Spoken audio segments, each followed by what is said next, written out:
విషయం గుర్తుపెట్టుకోండి.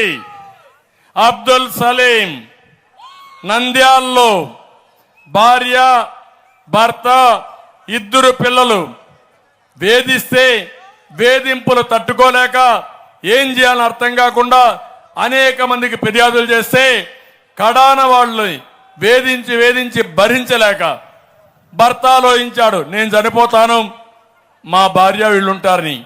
కానీ మళ్ళా ఆలోచిస్తాడు, ఈ దుర్మార్గులు అన్నారు నువ్వు సస్తే నీ భార్యని కూడా వేధిస్తావని. అది గుర్తొచ్చి భార్య భర్త చనిపోవాలనుకున్నారు.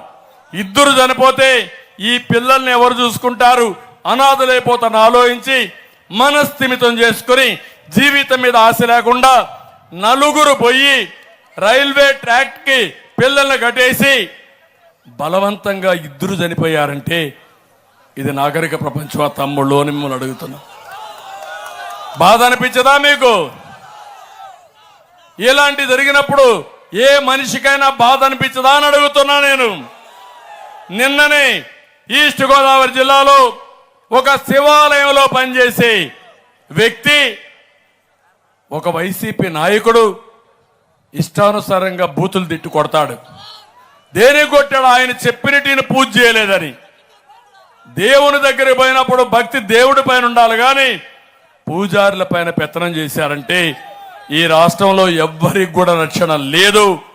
ఈ విషయం మీరు గుర్తుపెట్టుకోవాలి. అందుకే ఈ యొక్క అన్నమయ్య జిల్లాలను అడుగుతున్న వీళ్ళ స్వార్థం ఎంతుందంటే మామూలుగా అయితే మదనపల్లిలో జిల్లా హెడ్ క్వార్టర్ రావాల్సింది.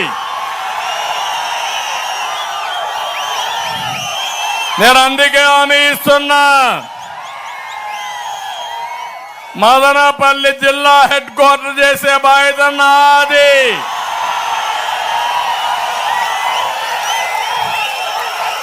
ఎప్పుడో బ్రిటిష్ వాళ్ళ కాలం నుంచి మదనపల్లిలో సబ్ కలెక్టర్ ఆఫీస్ గాని అభివృద్ధి చెందిన టౌన్ ఇది, అవునా కాదా?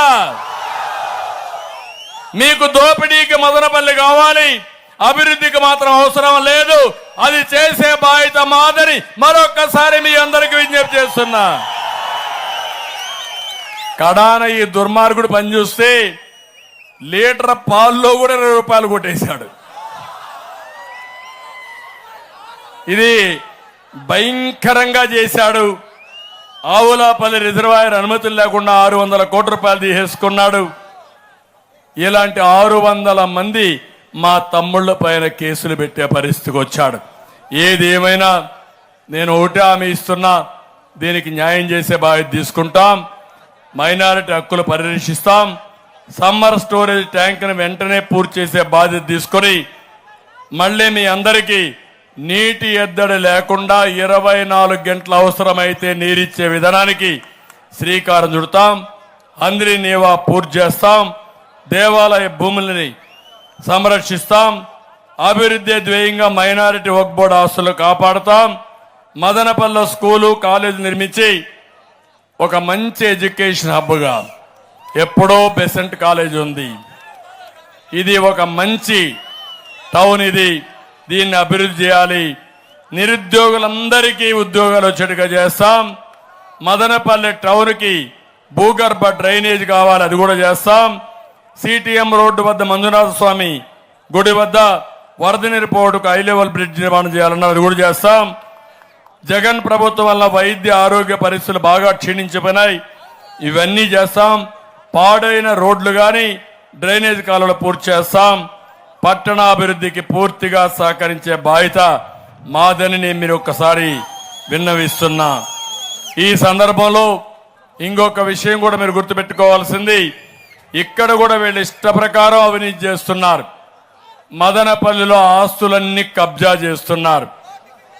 నేను ఒకటే మిమ్మల్ని కోరేది, ఇవన్నీ కూడా రాబోయే రోజుల్లో పూర్తిగా రక్షించే బాధ్యత తెలుగుదేశం పార్టీ మిగిలిన పార్టీలు తీసుకుంటాం. బీటీ కళాశాలకు చెందిన 43 ఎకరాలకు టెండర్ పెట్టారు. అంటే ఎంత దుర్మార్గంగా వీళ్ళు ఆలోచిస్తున్నారంటే ఇవి కొన్ని ఎగ్జాంపుల్స్ మాత్రం.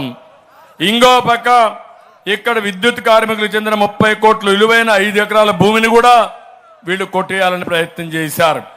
కమిషన్ ఇవ్వలేక దగ్గర 25 క్వారీలు మూతపడిపోయినాయి. కొన్ని వందల మంది దెబ్బతిన్నారు.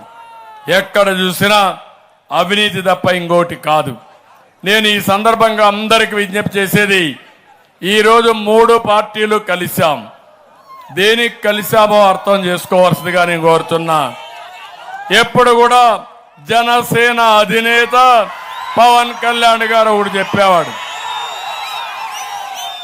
ఆంధ్రప్రదేశ్ రాష్ట్రాన్ని వైసీపీ విముక్త రాష్ట్రంగా చేయాలని, ప్రభుత్వ వ్యతిరేక ఓటు చీలనేనని అనేక సందర్భాల్లో చెప్పిన వ్యక్తి పవన్ కళ్యాణ్ గారు. ఇంకొక పక్క కేంద్రంలో బీజేపీ ప్రభుత్వం ఉంది, ఎన్డీఏ ప్రభుత్వం ఉంది. మన రాష్ట్రంలో 12 లక్షల కోట్ల రూపాయలు అప్పు చేశాడు. ప్రజాస్వామ్యాన్ని అపహాసం చేశాడు. మన మీద దాడులు పెంచారు. ఎవరిని కూడా మనుగడ చేయనీయకుండా చేశారు.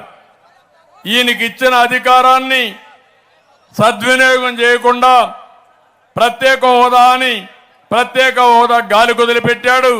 కేంద్రం నుంచి అడిగి ఒక్క పైసా లేకుండా ఎంతో పైన వీళ్ళ కేసుల్ని కాపాడుకోవడానికే ప్రయత్నం చేశారు. అందుకే ఈరోజు ఈ ఎన్నికల్లో 3 పార్టీలు గెలిచామంటే రాష్ట్రం నిలబడాలి, ప్రజలు గెలవాలి, ఈ రాష్ట్రాన్ని కాపాడుకోవాలనే ఏకైక ఉద్దేశంతోనే 3 పార్టీలు కలిశామని చెప్పి నేను మీకు తెలియజేస్తున్నా.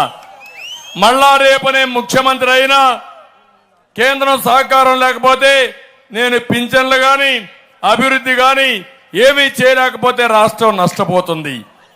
అవన్నీ ఆలోచించే ఈ నిర్ణయం అందరం కలిసి తీసుకున్నాం.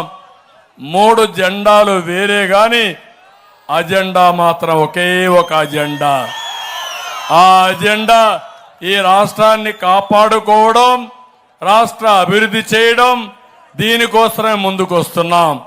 అందుకే ప్రజలందరినీ కోరుతున్నా, ఈ నియోజకవర్గంలో 3 పార్టీలు కలిసి పోటీ చేస్తున్నాం. మమ్మల్ని అర్థం చేసుకోండి, ఆశీర్వదించండి. నేనుంటా. మీకు ఎవ్వరికి న్యాయం చేయకుండా ఈ జిల్లాలో పుట్టా, ఈ రాష్ట్రంలో సుదీర్ఘకాలం ముఖ్యమంత్రిగా ఉన్నా. మళ్ళీ గాడి తప్పిన పరిపాలన ఘాట్లో పెట్టడమే కాకుండా ఈ రాష్ట్రాన్ని అభివృద్ధి చేసి అభివృద్ధి పదంలో ముందుకు తీసుకుపోవాలి. మీ భవిష్యత్తు కాపాడాలి, మీ జీవన ప్రమాణాలు పెరగాలి, ఈ పిల్లల భవిష్యత్తు బంగారు భవిష్యత్తు కావాలని ఏకైక ధ్యేయం తప్ప ఇంకోటి కాదు. అందుకే ఒక దుర్మార్గమైన పాలన పోవాలి, ఒక అహంకారి పాలన పోవాలి, విధ్వంసకరమైన పాలన పోవాలి.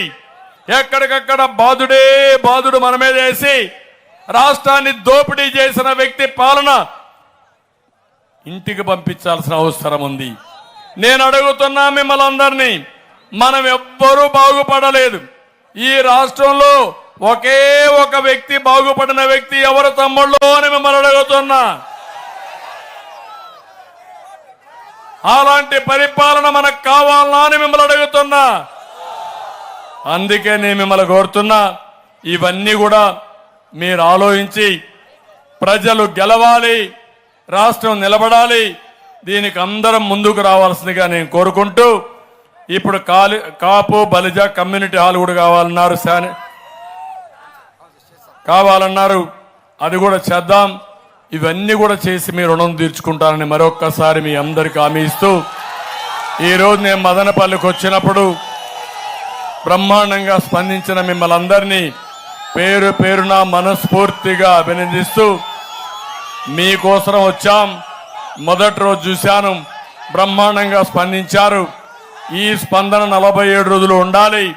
ప్రతి ఒక్కరూ ఆలోచించి మీ అమూల్యమైన ఓటు ఎన్డీఏ అభ్యర్థులకి, తెలుగుదేశం పార్టీ అభ్యర్థి షాజహాన్ బాషా గారికి వేయాల్సి కోరుతూ, వేస్తారని చెప్పి ఆశిస్తూ అందరికీ నమస్కారాలు.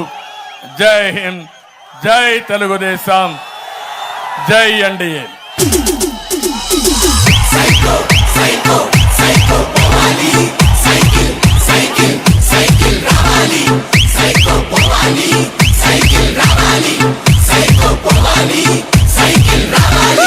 సీమా చెల్లెమ్మ, అత్తెల చిన్నమ్మ, శ్రీశైలమ్మ, ఒకటేరా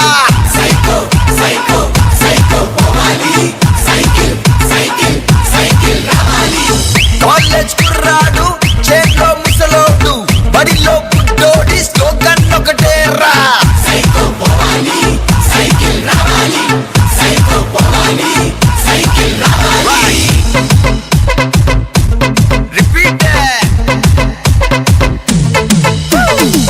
కృష్ణా గోదావరి ఋషికొండ కన్నీరు మన ఇసుక గనులన్నీ చెబుతుందొకటేరా